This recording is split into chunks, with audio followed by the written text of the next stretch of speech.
आप सभी को मेरा नमस्कार। उत्तराखंड के इतिहास में परमार या पंवार राजवंश की कहानी हम पढ़ रहे हैं और इस कहानी में अभी तक हम कुछ शासकों की कहानी हमने पढ़ ली है जो कि परमार या पंवार राजवंश के महानतम शासकों में शामिल रहे हैं। और आज इसी कड़ी में हम पढ़ने वाले हैं राजा महिपति शाह के बारे में, जिन्हें महपत शाह भी कहा जाता है। सबसे पहले हम इनका समय काल देख लेते हैं। सन 1631 से सन 1635 इनका समय काल माना गया है। यानी जब ये राजसीन हुए हैं, ये सत्ता पर आसीन हुए हैं, वो समय सन 1631 का था और 1635 तक ये राजगद्दी पर बैठे हैं। अगर हम क्रम के हिसाब से बात करें, परमार या पंवार राजवंश के वंशावली के आधार पर इनका क्रम 45वां आता है, अर्थात 45 नंबर के शासक रहे हैं। अगर हम पारिवारिक रूप से बात करें तो राजा श्याम शाह के चाचा थे और श्याम शाह निसंतान मृत्यु को प्राप्त हुए, अर्थात श्याम शाह की कोई भी संतान नहीं थी ताकि वो राजगद्दी पर आसीन हो सके। इन सारी परिस्थितियों को देखते हुए उनके चाचा महिपति शाह अर्थात महपत शाह के द्वारा राजगद्दी संभाली गई, अर्थात वे शासक बने। मौलाराम ने इनके बारे में कहा है कि ये दुलाराम के पुत्र थे। अब दुलाराम के संदर्भ में ज़्यादा जानकारी नहीं मिली है, अर्थात आज भी यह शोध का विषय बना हुआ है। तो अब हम देख लेते हैं 45वें नंबर के शासक राजा महिपति शाह अर्थात महपत शाह के संदर्भ में कुछ बातें। जैसे कि पहले हम देख लेते हैं, इनकी उपमा दी गई है गढ़भंजन यानी एटकिंसन के द्वारा। अगर हम बात करें, एटकिंसन ने उन्हें उपाधि दी है गढ़भंजन की। यानी ये संपूर्ण जो टाइटल हैं, अगर हम इस प्रकार के टाइटल देखें तो ये वीरता के प्रतीक माने जाते हैं। दूसरा, अगर हम बात करें, मौलाराम के द्वारा इन्हें महाप्रचंड भुजदंड जैसी उपाधि दी है, अर्थात मौलाराम कहते हैं कि यह महाप्रचंड भुजदंड थे।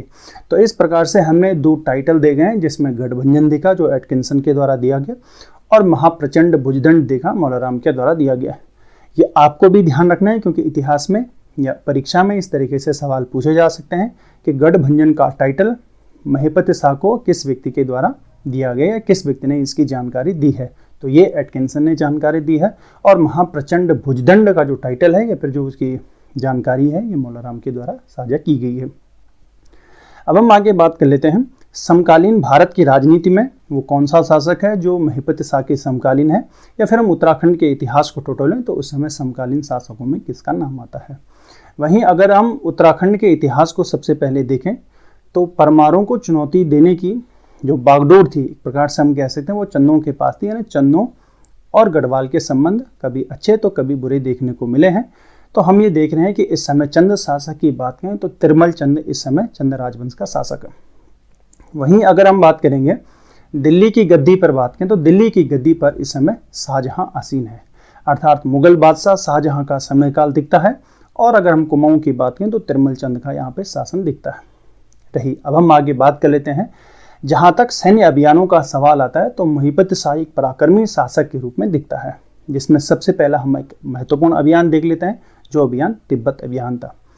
तिब्बत अभियान की जानकारी हमें एक पुस्तक से भी मिली है। पुस्तक का नाम early Jesuit travels in middle Asia यानी सेंट्रल एशिया, इस प्रकार की किताब है। इस किताब को लिखा है वेसेल्स ने। वेसेल्स नाम के एक व्यक्ति हैं, उनके द्वारा एक किताब लिखी गई है। किताब का नाम मैं दोहरा देता हूँ, अर्ली जेसुइट, क्योंकि जेसुइट हमें पहले भी देखा था, ईसाई धर्म के मिशनरी हैं जो प्रचार करने के लिए आए थे। और ट्रेवल्स यानी उन्होंने ट्रेवल्स किया है, जर्नी उनके द्वारा की है। कहाँ जर्नी की गई? सेंट्रल एशिया में। यानी ये किताब है जिस किताब का नाम, पुस्तक का नाम early Jesuit travels in central Asia है। और इस पुस्तक में अंद्रादे का जो विवरण है, उस विवरण में महिपति शाह की जानकारी हमें मिलती है, अर्थात महिपति शाह ने जो तिब्बत में अभियान किया था इसकी जानकारी अंद्रादे ने दी है और आगे उस जानकारी को शेयर किया है वेसेल्स ने अपनी इस पुस्तक में। इस पुस्तक के माध्यम से हमें ये जानकारी मिलती है कि महिपति शाह ने तिब्बत पर 3 बार अभियान किया था। और इन तीनों अभियानों की अगर हम बात करें तो इनमें सेना की भी अलग अलग टुकड़ियों की जिम्मेदारी सौंपी गई थी, जिसमें अगर हम पहले की बात करें लगभग 11,000 बंदूकधारी और 20 छोटी तोपों को तिब्बत अभियान पर लेके गए थे। रही अगर हम दूसरे अभियान की बात करें तो इसमें लगभग 20,000 सैनिकों को ले गए थे। और तृतीय सैन्य अभियान में महिपति शाह ने इस संख्या को जरूर कम किया था। अब हम बात कर लेते हैं महिपति शाह ने तिब्बत का जो अभियान है, ये जो दापा का जो अभियान है, इस अभियान को क्यों किया, इसके क्या कारण थे।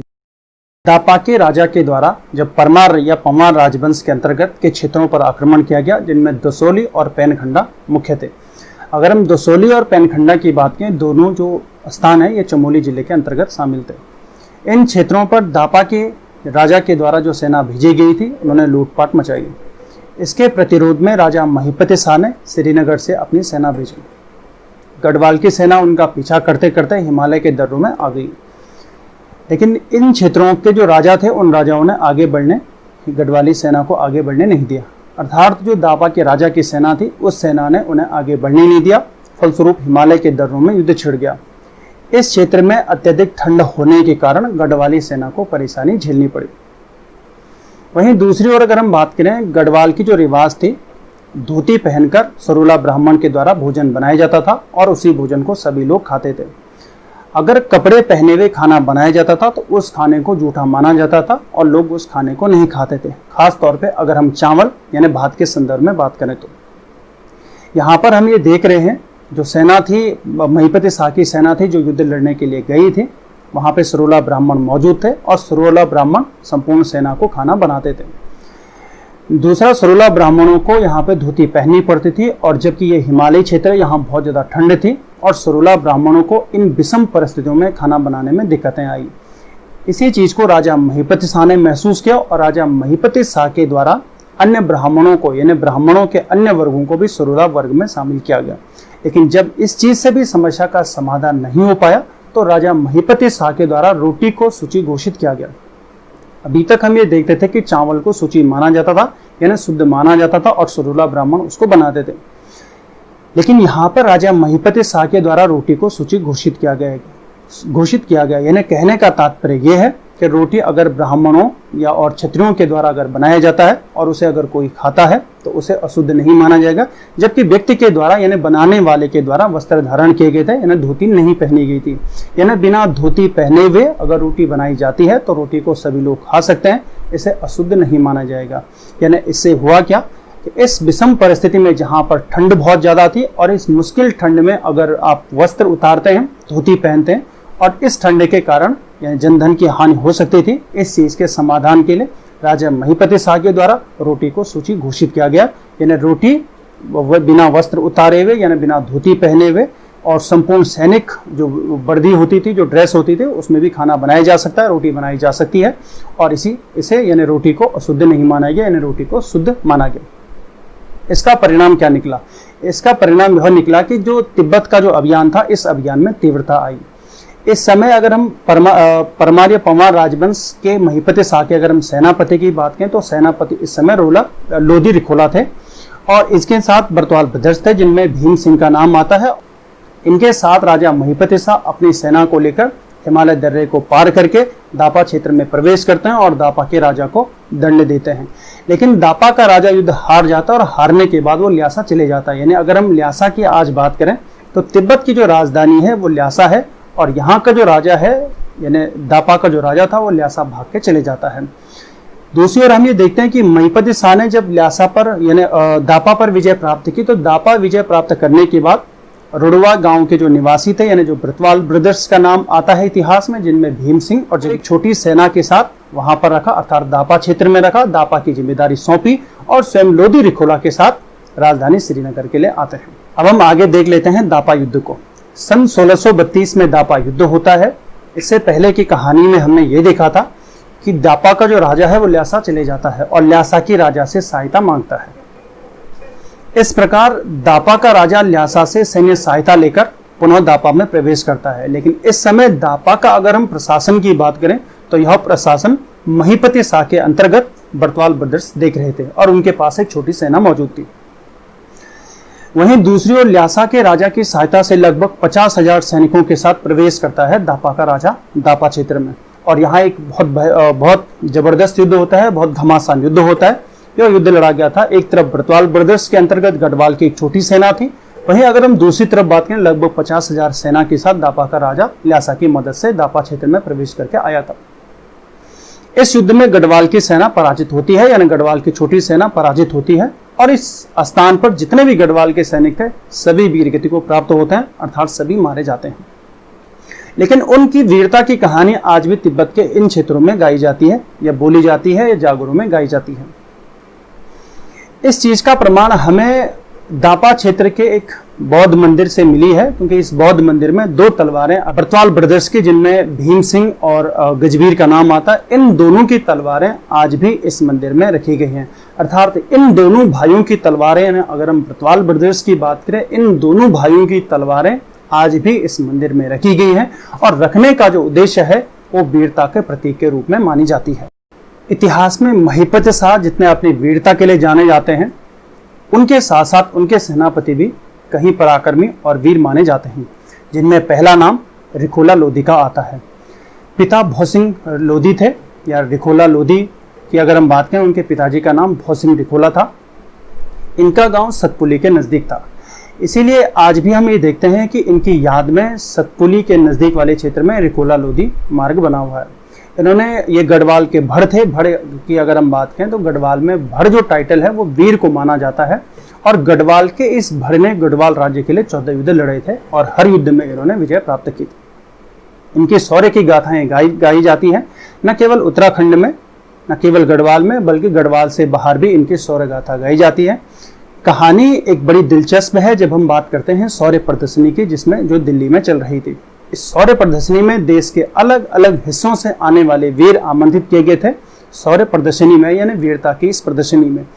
इस प्रदर्शनी में गढ़वाल की ओर से गए थे रिखोला लोधी। इस प्रदर्शनी में जाने वाले रिखोला लोधी ने गढ़ गौरव को यहाँ पर प्रदर्शित किया, और जितने भी वहां पर वीर थे, हर वीर को उन्होंने युद्ध में पराजित किया।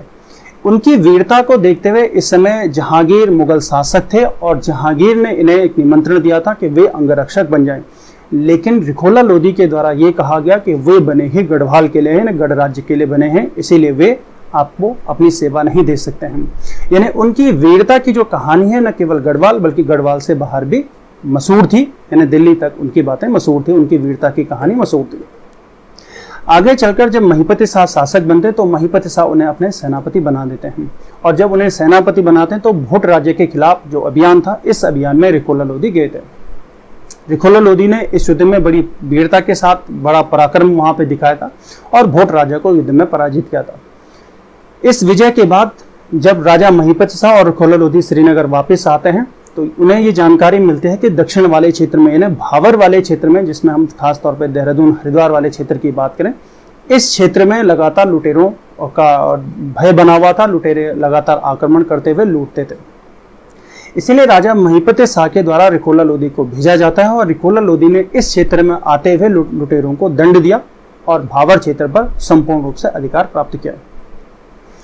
उसके बाद रिखोला लोधी को एक जिम्मेदारी सौंपी गई कि पश्चिमी क्षेत्र में जो सीमाएं थी वो सिरमौर के शासक के साथ लगती थी। यानी सिरमौर का जो शासक इस समय अगर हम बात करें तो कर्म प्रकाश इस समय सिरमौर के शासक थे, और उनके द्वारा लगातार गढ़वाल के क्षेत्रों में अतिक्रमण किया जा रहा था। तो लोधी रिखोला इस क्षेत्र में जाते हैं और राजा कर्म प्रकाश को युद्ध में पराजित करते हैं। तो इस प्रकार से अगर हम सीमा विस्तार की बात करें तो महिपति शाह के समय सीमा विस्तार में रिखोला लोधी का बहुत बड़ा नाम आता है। इसलिए लोधी रिखोला की कुछ उपमाएं भी दी गई हैं, जैसे लोधी रिखोला को कहते हैं गढ़वाल का रखवाला, और दूसरा एक और बड़ी टाइटल है जिसमें उन्हें कहते हैं गढ़वाल का महमूद गवाह। एक बड़ी दिलचस्प बात है कि लोधी रिखोला को कहते हैं कि यह बना ही युद्ध लड़ने के लिए था। यानी जागरों में जानकारी मिलती है कि लोधी रिखोला का जो जीवन है वो युद्ध लड़ने के लिए ही बना था, और उसने अपना संपूर्ण जो जीवन है उसका बहुत बड़ा हिस्सा युद्ध के मैदान में व्यतीत किया था। गढ़वाल का रखवाला लोधी रिखोला को कहा जाता है। दूसरी अगर हम बात करें, इनको गढ़वाल का महमूद गवाह भी कहते हैं। जब हम भारत का इतिहास टटोलते हैं तो भारत के इतिहास में महमूद गवाह एक बहुत ही चर्चित और महत्वपूर्ण पर्सनालिटी है। खासतौर पर हम बात करें बहमनी एम्पायर के, तो बहमनी एम्पायर को एक करने में और साम्राज्य विस्तार में महमूद गवाह का बहुत बड़ा योगदान आता है। महमूद गवाह बहमनी साम्राज्य का प्रधानमंत्री था। गवाह अपनी वीरता के लिए जाना जाता है, अपनी चतुराई के लिए जाना जाता है। बहमनी साम्राज्य के विस्तार में बड़ी भूमिका निभाई और बहुत ही ईमानदार व्यक्ति महमूद गवाह था, और वह अपनी ईमानदारी के कारण मारा गया। वहीं अगर हम बात करेंगे लोधी रिखोला के साथ भी बिल्कुल यही होता है। लोधी रिखोला के लिए उसकी जो वीरता है वो बन गई, और हम ये देखते हैं कि गढ़वाल में लोधी रिखोला के खिलाफ षड्यंत्र होते हैं, और फाइनली देखते हैं कि राजा महिपत शाह भी इन षड्यंत्रों में शामिल होते हैं, और फाइनली लोधी रिखोला की हत्या होती है और लोधी रिखोला एक षड्यंत्र के अंतर्गत मारा जाता है। गढ़वाल का यह एक पराक्रमी जो भर था वह षड्यंत्र का शिकार बनता है और यही कहानी महमूद गवाह की है। महमूद गवाह भी षड्यंत्र का शिकार होता है, इसीलिए इसे गढ़वाल का महमूद गवाह भी कहते हैं। आगे कहते हैं कि लोधी रिखोला की जो माँ है, लोधी रिखोला की माँ को जब ये जानकारी मिलती है तो वही कहते हैं कि इस प्रकार का वीर यानी इस प्रकार का जो भड़ है ये गढ़वाल क्षेत्र में फिर कभी पैदा ना हो। तो ये कहानी थी लोधी रिखोला की, जो सेनापति थे राजा महिपति साकी। लोधी रिखोला के बाद गढ़वाल के दूसरे पराक्रमी सेनापति माधो सिंह भंडारी थे। माधो सिंह भंडारी के पिताजी का नाम कालो भंडारी था और राजा मान शाह के द्वारा जिन्हें स्वर्ण बाण की उपाधि दी गई थी, यानी ये भी गढ़वाल के एक बड़े भड़ माने जाते थे। माधो सिंह भंडारी का जो गांव है वो मलेथा था। पत्नी का नाम उदिना, पुत्र का नाम गजे सिंह था। वैसे उनके दो पुत्र थे, दोनों पुत्रों के नाम हमें गजे सिंह मिलते हैं। यानी पहले पुत्र गजे सिंह जिसकी हत्या या जिनको मारा जाता है, जिनकी बलि दी जाती है माधो सिंह भंडारी के द्वारा, और दूसरे पुत्र उनके गजे सिंह है जिनकी पत्नी का नाम मथुरा बोरानी मिला है और पुत्र का नाम अमर सिंह मिला है। यानी माधो सिंह भंडारी की अगर हम बात करें, इनके दो पुत्र थे और दोनों पुत्रों का नाम गजे सिंह था। पहले पुत्र का नाम भी गजे सिंह और दूसरे पुत्र का नाम भी गजे सिंह था। लेकिन जो द्वितीय पुत्र गजे सिंह है उनकी पत्नी का नाम मथुरा बोरानी था और पुत्र का नाम अमर सिंह था। इन्हें यानी माधो सिंह भंडारी को एक उपाधि दी गई है, वो है यानी गर्वभंजक की उपाधि माधो सिंह भंडारी को दी गई है। और दूसरा, माधो सिंह भंडारी को 16वीं सदी का इंजीनियर भी कहा गया है। 16वीं सदी का इंजीनियर कहने का तात्पर्य क्या है कि माधो सिंह भंडारी के द्वारा अपने गांव मलेथा में एक नहर का निर्माण किया गया था। यानी अगर आज भी हम बात करें, टिहरी जनपद के अंतर्गत आने वाला जो मलेथा है वो कृषि उपजाऊ क्षेत्र है। लेकिन कहते हैं कि एक समय में कृषि उपजाऊ क्षेत्र मलेथा नहीं था, अर्थात मैदानी क्षेत्र यानी हल्का मैदानी क्षेत्र होने के बावजूद यहाँ पर पानी की समस्या थी, पानी यहाँ पर उपलब्ध नहीं था। लेकिन जब माधो सिंह भंडारी को ऐसा लगता है कि उपजाऊ क्षेत्र इसे बनाया जा सकता है और माधो सिंह भंडारी के द्वारा प्रयास किया गया। जब माधो सिंह भंडारी राजा के दरबार में जाते हैं और राजा के दरबार में कहते हैं कि हमारे क्षेत्र में पानी की व्यवस्था की जाए यानी नहर की व्यवस्था की जाए। जब राजा के द्वारा, यानी अगर हम राजा महिपति शाह की बात करें, राजा महिपति शाह के द्वारा ये कहा गया माधो सिंह भंडारी को कि हम किस तरीके से यहाँ पर नहर की व्यवस्था कर सकते हैं, जबकि यहाँ पर दूर दूर तक पानी उपलब्ध नहीं था। अगर हम दूसरी बात करें, मलेथा के दक्षिण में जरूर अलकनंदा नदी है, लेकिन अलकनंदा नदी से नहर को कैसे मलेथा तक ले जा सकते हैं, महिपति शाह ने कहा कि अगर आपके पास ऐसा कुछ प्रस्ताव है तो उस पर बात की जा सकती है। अलकनंदा नदी से नहर को ले जाना मुश्किल था, इसीलिए माधो सिंह भंडारी कहते हैं कि उत्तरी क्षेत्रों से यानी उत्तर पहाड़ी क्षेत्रों से नहर को लाया जा सकता है। और इसको लाने का प्रस्ताव राजा महिपति शाह के सामने पेश किया गया, लेकिन अन्य दरबारियों के द्वारा हंसी उड़ाएगी माधो सिंह भंडारी की। इसलिए माधो सिंह भंडारी ने स्वयं प्रयास किया और प्रयास करने के बाद माधो सिंह भंडारी ने एक पहाड़ी को काटकर सुरंग बनाकर एक नहर मलेथा तक ले आए। आगे कहते हैं, लोक गाथाओं में ऐसी जानकारी मिली है कि इस समय जो इस क्षेत्र में बलि की आवश्यकता थी, यानी नहर लाने के लिए बलि की आवश्यकता थी और नर बलि यहाँ पर मांग की गई थी, यानी देवी के द्वारा नर बलि की मांग की गई थी। और माधो सिंह भंडारी ने अपने जो पुत्र है यानी गजे सिंह को यहाँ पर बलि दिया था, यानी उनकी बलि दी थी। तो इस तरीके से हम ये देखते हैं कि अपने पुत्र की बलि दी है लोकहित के लिए माधो सिंह भंडारी के द्वारा, और फाइनली नहर का निर्माण होता है, सुरंग बनती है और नहर का निर्माण होके पानी मलेथा तक पहुंचता है और मलेथा एक उपजाऊ जमीन बन जाती है। तो यहाँ पर हमने देखा 16वीं सदी का इंजीनियर माधो सिंह भंडारी को इसलिए कहा गया क्योंकि माधो सिंह भंडारी ने पहाड़ी को काटकर सुरंग बनाई और सुरंग के माध्यम से उन्होंने आगे नहर और फिर अपने गांव यानी मलेथा तक पानी की व्यवस्था या पानी को उपलब्ध कराया। आगे हम ये देखते हैं कि माधो सिंह भंडारी की जानकारी हमें रघुनाथ मंदिर से भी प्राप्त होती है। रघुनाथ मंदिर का जो रजत पत्र अभिलेख है, इस अभिलेख में माधो सिंह भंडारी के द्वितीय पुत्र, यानी मैंने अभी कहा था माधो सिंह भंडारी के दो पुत्र थे, गजे सिंह पहला और गजे सिंह दूसरा। तो इन्हें गजे सिंह सेकंड की यानी द्वितीय पुत्र गजे सिंह सेकंड की जानकारी मिलती है और पौत्र अमर सिंह की जानकारी मिलती है। तो ये जानकारी हमें यहाँ से मिलती है, रघुनाथ मंदिर के रजत पत्र अभिलेख से जानकारी मिलती है। जिस तरीके से लोधी रिखोला के द्वारा सीमा का विस्तार किया गया था, उसी तरीके से सीमा विस्तार में माधो सिंह भंडारी का नाम भी आता है। अगर हम उत्तरी क्षेत्रों में बात करें तो दापा के क्षेत्रों तक यानी जो गढ़वाल की सीमाएं थी, उन सीमाओं का सही तरीके से निर्धारण करने में माधो सिंह भंडारी ने भूमिका निभाई और इन क्षेत्रों में अपनी सीमा के अंतिम क्षेत्र में, यानी अपने अंतिम क्षेत्र में चबूतरों का निर्माण किया, जो चबूतरे आज भी देखे जा सकते हैं। इस तरीके से माधो सिंह भंडारी ने सीमा के वर्गीकरण में बड़ी भूमिका निभाई, सीमा के निर्धारण में बड़ी भूमिका निभाई। आगे चलकर हम ये देखते हैं कि माधो सिंह भंडारी के नेतृत्व में गढ़वाल सेना ने विषहर अभियान किया था। विषहर को मिनी तिब्बत भी कहा जाता है, अर्थात यह तिब्बत के अंतर्गत क्षेत्र था। इस सैन्य अभियान में माधो सिंह भंडारी ने बड़ी वीरता के साथ लड़ा और इस सैन्य अभियान में माधो सिंह भंडारी घायल हो जाते हैं। कुछ इतिहासकारों ने कहा कि इस अभियान में माधो सिंह भंडारी का देहांत होता है। इतिहासकारों में इस चीज को लेकर भी मतभेद है। कुछ इतिहासकार कहते हैं कि विषहर अभियान वर्ष 1635 के दौरान लगभग हुआ था और माधो सिंह भंडारी इस अभियान में मारे गए थे। लेकिन कुछ इतिहासकार कहते हैं कि वर्ष 1640 में विषहर अभियान हुआ था और इस अभियान में माधो सिंह भंडारी घायल हुए थे और घायल होने के बाद आगे चलकर उनका देहांत हुआ था, जब वो उत्तराखंड की सीमाओं में प्रवेश, यानी परमार या पंवार राजवंश की सीमाओं में आ चुके थे। और आगे इनका जो मृत्यु के बाद जो उनका संस्कार होता है वो हरिद्वार में किया गया था। इसकी जानकारी हमें महारानी कर्णावती के हाट लेख ताम्रपत्र से भी मिलती है। चमोली जिले के अंतर्गत हाट नामक एक गांव है और उस गांव के हटवाल ब्राह्मणों को महारानी कर्णावती के द्वारा भूमिदान की गई थी और उसमें जानकारी मिलती कि माधो सिंह भंडारी उसके साक्षी थे, यानी गवाह थे। और यह ताम्रपत्र का जो संबंध है वो वर्ष 1640 का है, यानी वर्ष 1640 के महारानी कर्णावती के ताम्रपत्र से जानकारी मिलती है कि वर्ष 1640 तक माधो सिंह भंडारी जीवित थे, क्योंकि यहाँ पर माधो सिंह भंडारी को साक्षी यानी गवाह माना गया है। बहरहाल जो भी हुआ हो, हम यही मानेंगे कि वर्ष 1640 में विषहर अभियान के फलस्वरूप माधो सिंह भंडारी का देहांत होता है, यानी माधो सिंह भंडारी की मृत्यु होती है और उनका अंतिम संस्कार हरिद्वार में किया जाता है। लोक गाथाओं में माधो सिंह भंडारी के संदर्भ में कहा जाता है कि एक सिंह रेंद बणमा, एक सिंह गायिका, एक सिंह माधो सिंह और सिंह गायिका।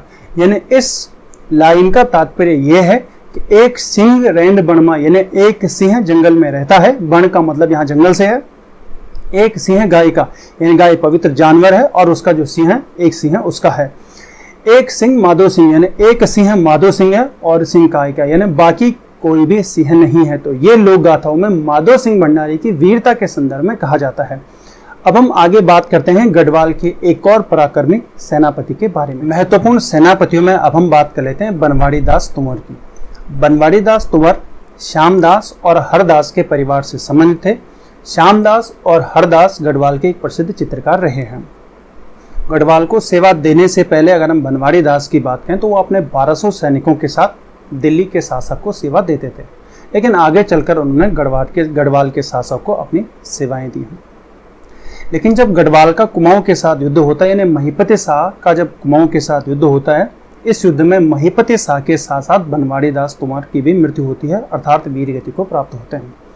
तो इस प्रकार हमने ये देखा कि राजा महिपति शाह के पराक्रमी सेनापतियों में बनवाड़ी दास का नाम भी है। इसके अतिरिक्त अगर हम बात करें, माधो सिंह भंडारी, लोधी रिकोला और बरतवाल ब्रदर्स जैसे महत्वपूर्ण व्यक्ति रहे हैं। एग्जाम के लिए हमें ये ध्यान रखना जरूरी है कि राजा महिपति शाह के कौन कौन से सेनापति थे। इनमें बरतवाल ब्रदर्स महत्वपूर्ण रहे, बरतवाल बंधु महत्वपूर्ण रहे हैं, लोधी रिकोला महत्वपूर्ण रहे हैं और आगे हमने बात की थी माधो सिंह भंडारी की और अंत में हम बनवाड़ी दास की बात की। बहरहाल हम कहानी को आगे बढ़ाते हैं। अब हम देख लेते हैं कुंभ मेले को। कुंभ के समय स्नान प्रथम करने के लिए साधुओं में अक्सर झगड़ा होता था, इसीलिए जो नागा साधु हैं वो अस्त्र शस्त्र अपने साथ रखते थे। जब गढ़वाल के शासक यानी महिपति शाह शाही दल के साथ कुंभ में स्नान करने के लिए आते हैं तो रास्ते में नागा साधुओं के द्वारा उन्हें रोका जाता है, यानी मार्ग को अवरुद्ध किया जाता है। यह देखते हुए राजा महिपति शाह बड़े नाराज हो जाते हैं और यह भी देखते हैं कि साधु अस्त्र शस्त्र से सज्जित हैं। इसीलिए राजा महिपति शाह ने अपने सैनिकों को आदेश दिया कि वे तुरंत इन साधुओं को दंड दें और उनकी हत्या कर लें। इस प्रकार महिपति शाह के आदेश पर गढ़वाल के सैनिकों ने नागा साधुओं की हत्या की है। तो इस तरीके से हमने ये देखा कि एक बहुत बड़ा आरोप लगता है राजा महिपति शाह के ऊपर, क्योंकि उन्होंने साधुओं को दंड दिया था, साधुओं की उन्होंने हत्या की थी। कुंभ मेले से वापस आते हुए जब राजा महिपति शाह ऋषिकेश पहुंचे तो ऋषिकेश के भरत मंदिर में रुके। भरत मंदिर ऋषिकेश का सबसे प्राचीन मंदिर है। इसके परिसर में जब उन्होंने भरत की मूर्ति देखी, यानी राजा भरत की मूर्ति देखी। इस मूर्ति को देखते हुए राजा महिपति शाह क्रोधित हो गए और उन्होंने इस मूर्ति की जो आंखें थी वो निकाल दी। जब राजा महिपति शाह से उनके सेनापतियों ने पूछा कि महाराज आपने ऐसा क्यों किया, तो उन्होंने कहा यह मूर्ति मुझे घूर रही थी। यानी यहाँ पर हम ये कह सकते हैं कि राजा महिपति शाह अपने जीवन के अंतिम समय में मानसिक रोग से ग्रसित हो गए थे। इसकी जानकारी हमें मौलाराम के द्वारा रचित ग्रंथों से भी मिलती है। मौलाराम ने कहा है कि रोग मुक्ति के लिए उन्होंने ब्राह्मणों से सुझाव मांगे और ब्राह्मणों ने उन्हें 3 मार्ग बताई। पहला मार्ग ये था कि पीपल के द्वारा बनी हुई जो कोठार है उस कोठार में जल भरकर उसमें बैठ जाएंगे। दूसरा रास्ता बताया कि स्वर्ण को गलाकर यानी सोने को पिघलाकर उसे पिया जाए, और तीसरा था कि युद्ध में लड़ते हुए अपनी जान गंवा दे। इस प्रकार राजा महिपति शाह ने तृतीय विकल्प को चुना, अर्थात युद्ध में लड़ते हुए जान देने को चुना। इसीलिए राजा महिपति शाह ने बिना कारण के राजा तिरमल चंद पर, जो कि चंद राजवंश का शासक था, तिरमल चंद पर आक्रमण किया और तिरमल चंद के खिलाफ इस अभियान में राजा महिपति शाह वीरगति को प्राप्त होते हैं, अर्थात मारे जाते हैं, और उनके साथ सेनापति बनवाड़ी दास भी मारे जाते हैं। तो इस प्रकार ये था हमारे पास टॉपिक राजा महिपति शाह से संबंधित, और इस महिपति शाह से संबंधित टॉपिक में हमने हर पहलू को छूने का प्रयास किया। तो आज के लिए टॉपिक हमारे पास बस इतना ही। आपसे मुलाकात होगी एक नए टॉपिक में, यानी परमार या पवार राजवंश के एक अन्य राजा की कहानी में आपसे मुलाकात होगी। तब तक आप अपना और अपनों का